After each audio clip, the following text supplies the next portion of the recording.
입시를 묻다 피기맘. 네, 입시 뉴스 오늘 수시원서 접수 시작입니다. 9월이고요. 시작이죠. 네, 추석 이후에 벌써 또 수시원서 접수가 시작이 됐는데요. 6번의 기회 어떻게 잘 살릴 수 있을지 이 이야기에 대해서 우리 또 이희용 소장님 모시고 이야기 나눠보겠습니다. 안녕하세요. 네, 안녕하세요. 네, 추석 잘 보내셨죠? 네, 잘 보냈습니다. 네, 입시 뉴스 오늘 어떤 뉴스로 좀 시작을 해볼지 살펴보도록 하겠습니다. 2023학년도 수시원서 접수가 시작됐습니다. 4년제 일반대학 총 모집 인원이 34만 9천여 명인데요.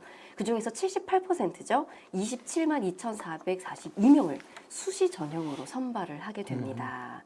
적절한 지원 전략을 통한다면 6번의 지원 기회를 잘 활용을 해서 불리한 부분까지 보완해서 또 그런 가능성들이 높아진다라는 이야기를 전하고 있습니다.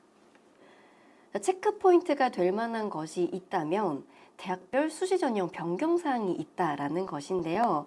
가장 먼저는 서울대학교 등이 수능 최저 학력 기준을 변경했다는 것입니다.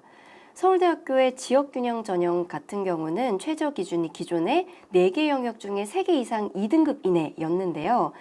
3개 영역 등급 합이 7 이내로 바뀌었습니다. 그리고 자소서가 폐지된 대학이 있습니다. 이것들을 또 확인을 하셔야 되는데요. 지난해에는 고려대, 서강대, 한국외대, 단국대가 자소서를 폐지를 했고 올해는 이화여대, 홍익대, 숙명여대가 자소서를 폐지했습니다. 잘 확인을 하셔야겠고요. 여전히 자소서 제출이 필수인 대학들은 존재를 하기 때문에 이 부분도 체크를 하셔야 합니다. 그리고 추가 제출 서류 마감 일자가 또 다르니까요. 이 부분도 잘 확인을 하셔야겠습니다. 그리고 대학별 고사 일정 확인이 또 필요합니다.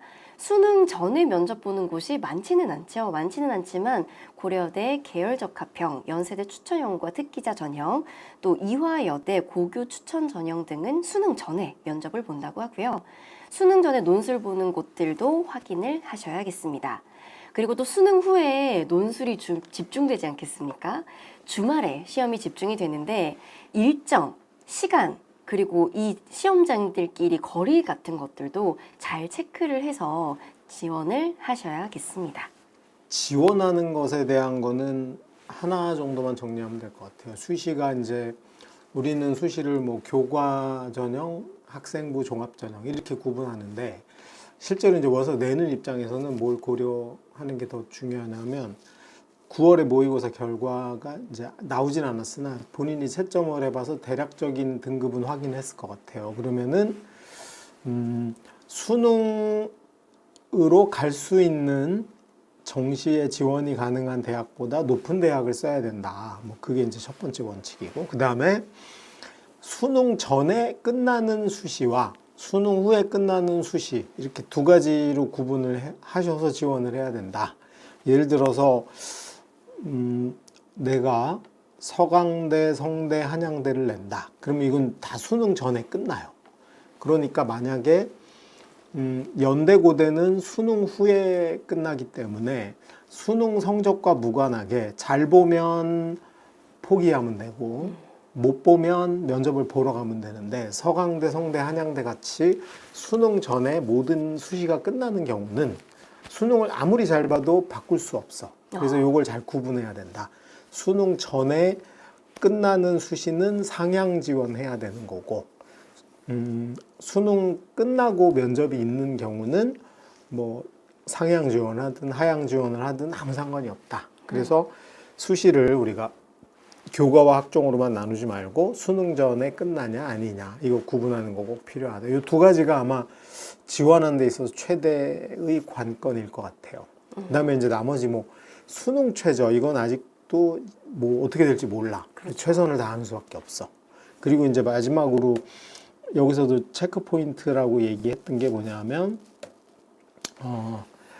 수능 전에 면접이 있냐, 수능 끝나고 논술이 있냐. 이제 그 나머지 시험 일정이죠. 시험이 없는 경우가 되게 많거든요. 왜냐면 서류 100% 전형도 있고 교과 전형 대부분은 그냥 면접 없이 끝나요. 근데 이제 학종이나 논술 같은 경우는 그 면접이나 논술 일정이 어떻게 되냐가 되게 중요하다. 근데 이거 왜 중요하냐 하면 면접이 수능 보기 전에 있다라고 하는 거는 면접을 보냐 마냐도 있겠지만 면접 준비를 하다 보면 자칫하다가 수능 준비에 방해가 될 수도 있어. 그렇죠. 그래서 이제 최저를 못 맞춰서 떨어지기도 하고 하기 때문에 우리가 소중한 6장을 행사할 때 있어서 수능 전에 시험이 있는 경우는 되게 주의해야 된다.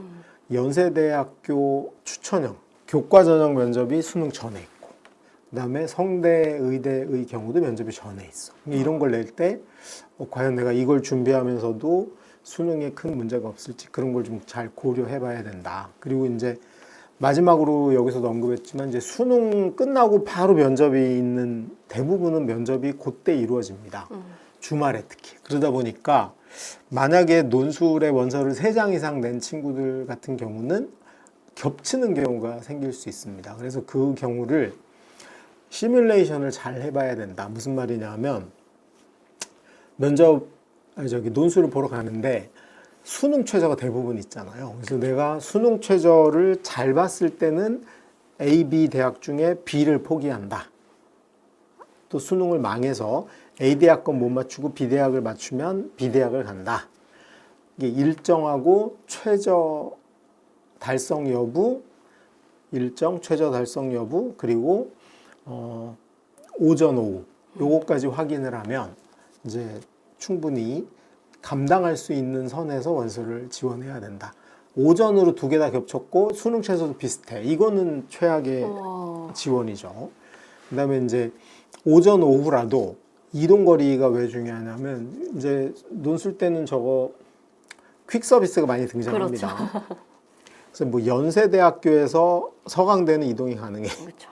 근데 뭐 연세대학교에서 갑자기 경희대다. 이거 만만치 않을 수도 있습니다. 그렇기 때문에 그런 걸 좀 체크해라라고 하는 건데 어쨌거나 요게 이제 편집돼서 방송이 될 때쯤 되면 아마 원서 접수 거의 끝났을 수도 있어요. 그래서 하여튼 그거 정도만 뭐 오늘은 간단하게 정리해 보면 되지 않을까 싶습니다. 네. 오늘도 도움 말씀을 이혜용 소장님과 함께했습니다. 감사합니다. 네, 감사합니다.